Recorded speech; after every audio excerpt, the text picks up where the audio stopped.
Today is a really exciting day because I can finally tell you about the Hover X1 Air Pro and Pro Max drones.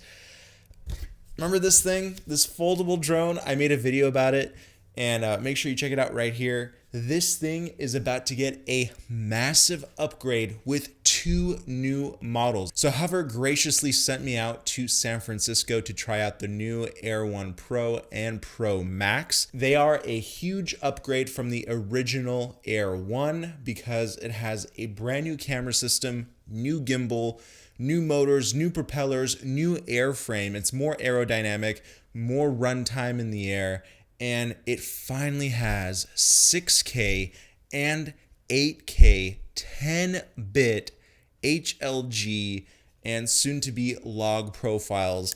I mean, this is a cinema drone in the palm of your hand, and it's fully autonomous.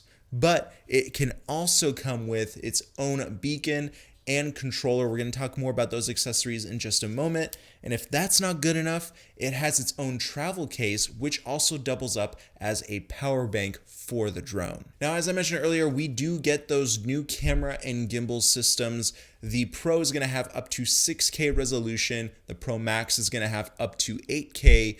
And we're going to have 24, 30 frames per second, and we're going to have 4K 120 with the Pro Max. So you're going to get that awesome slow motion footage that we've been craving. And because we have a huge jump in bit rate up to 10 bits, we can actually film in a lot of complex backgrounds. So you're not going to have a lot of that grainy footage, a lot of that bit rate problems that we usually have with lower bit rate cameras. Everything is going to be seen very crisp and clear. Now, unfortunately, in this video, this is a first look and first impressions video. I don't have any demo footage for you, but the demo footage that I did see in the showroom was absolutely phenomenal. No noise, no aberration. It was absolutely gorgeous footage, and this footage that I saw was coming in from New Zealand. It was this person skiing, and it was keeping up with the person skiing. So that's another huge upgrade in the Pro and the Pro Max. The flight speed and the auto tracking speed. Now, I don't want to make any mistakes here, so I have a spec sheet. They've increased the speed of the auto tracking from 15 miles per hour up to 42 kilometers an hour, which is about 28 or 26 miles per hour. I'll put the official conversion right here in the video.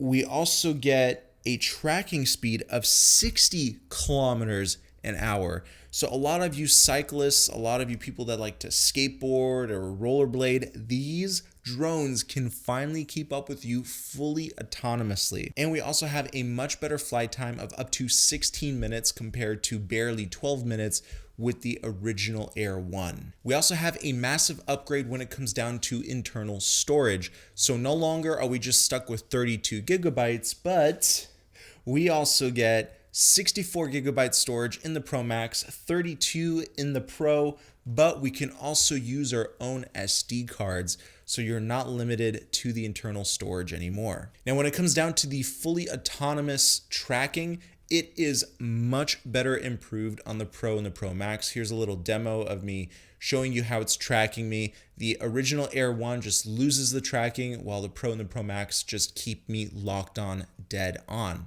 Also, we have a new obstacle avoidance sensor in the back of both of these drones. On the Pro, we have one set of sensors. On the Pro Max, we have 2 sets of sensors. We have both infrared and we have a sight camera, so it can actually detect with that sight camera and the infrared, so we have redundancy there.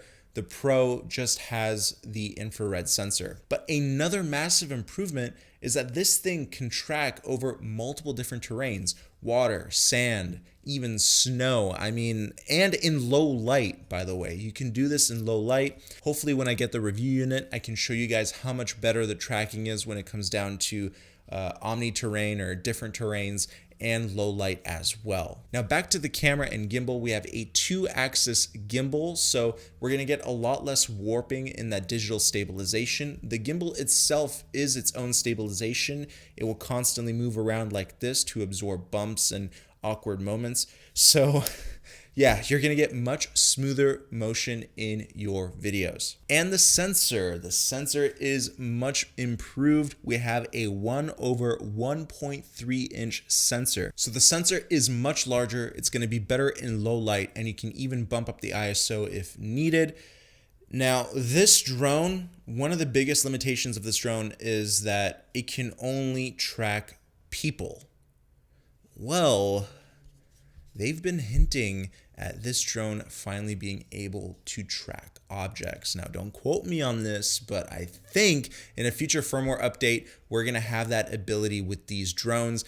And you know what that means? You can use this drone for weddings, for commercials, for anything you want, and it will still be under 249 grams. It's actually under 200 grams. I believe it's 199 grams. 192.5 grams for the Pro Max and 191.5 for the Pro. I mean, these numbers are absolutely unreal, and it's still able to take off from the palm of your hand and fit into your pocket.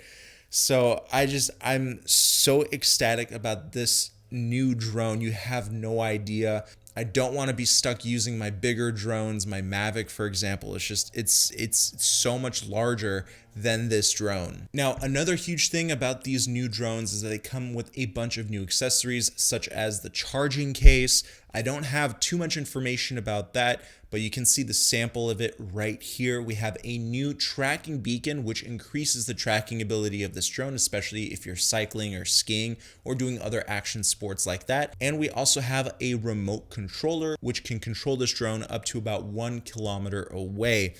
So, I mean, a lot of new accessories are coming for this drone. This drone itself is just absolutely phenomenal. Now, when it comes down to price, the Pro is going to be $499, while the Pro Max will be $699.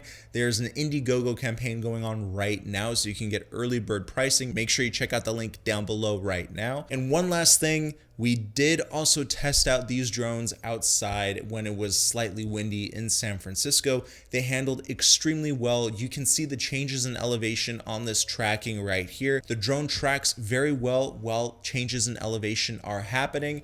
And overall, it blew me away with how well it did all of its tracking. And of course, this drone will remain to have its smart flying options. So you're gonna have that automatic orbit, that bird's eye view, the dolly track options. So all of those features will remain there, but everything is just so much better. It's like getting a whole new drone, finally a drone that cinematographers and filmmakers can use and have it be small and portable and just overall much more fun because it's fully autonomous. So again, make sure you check out the link down below in Indiegogo. I can't wait to show you guys what this drone can do. As soon as I get a review unit, I will let you know. We'll probably do a bunch of live stream tutorials, hopefully, fingers crossed. I'll see you then, guys. This is incredible. All right. I'm shaking this. I can't wait. All right. Bye. Bye.